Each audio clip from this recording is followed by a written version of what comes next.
When you're running search intent classifiers in production, setting a single confidence threshold is a recipe for a headache. Some labels are common and score generously, while others are rare and score conservatively.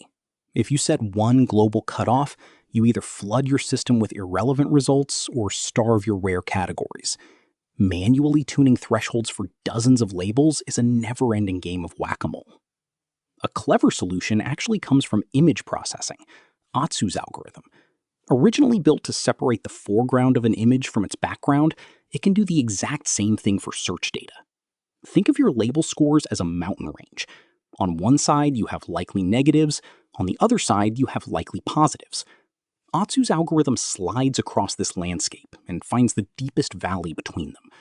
This valley becomes the perfect custom threshold for each individual label, adapting automatically without any hand tuning. To make this production ready, you just need a couple of guardrails. Set a global minimum floor to block noise, and add a fallback rule that assigns the single highest scoring label if a query gets left with nothing. This approach eliminates unlabeled rows, keeps noise in check, and scales effortlessly to any taxonomy. It solves dynamic thresholding once and for all, with no manual babysitting required.